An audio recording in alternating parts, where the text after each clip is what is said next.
UML, Unified Modeling Language. Donc, au milieu des années 80, les auteurs des trois méthodes qu'on a vues pour la conception des systèmes orientés objets, à savoir Bush, Oz et OMT, ils ont décidé de créer un langage unifié qui a pour objectif la modélisation des systèmes orientés objets.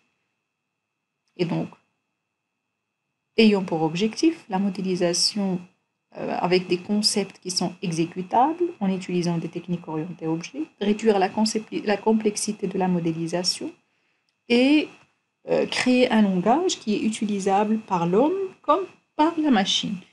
La particularité du langage UML, d'abord UML est un langage, c'est pas une méthode, c'est pas une démarche, c'est un langage donc qui est utilisable et pour l'homme, donc le concepteur, donc le travail qu'on va faire ensemble durant cette formation, mais aussi par la machine. Comme vous le savez, il y a des logiciels, je vais vous les montrer, qui permettent de modéliser en utilisant le langage UML.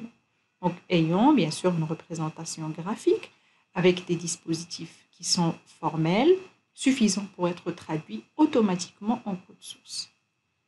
Et donc officiellement, UML est né en 1994. Une deuxième version d'UML, UML 2.0, a vu le jour en 2005. Donc il s'agit d'une version qui est majeure, qui est plus stable, avec une représentation radicale et large des champs, et ayant un large périmètre d'application, donc comme ce que je viens de dire au début, sans l'utilisation en ingénierie des systèmes. Et donc le Unified Modeling Language n'est plus restreint à partir de sa deuxième version au logiciel, mais il est aussi généralisable pour les systèmes en général, donc systèmes industriels, systèmes électriques, systèmes autonomes, etc.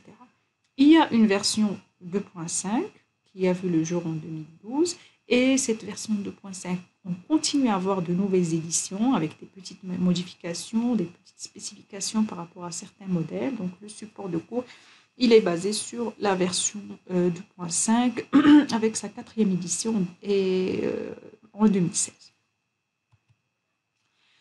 Passons maintenant à la modélisation objet élémentaire avec UML.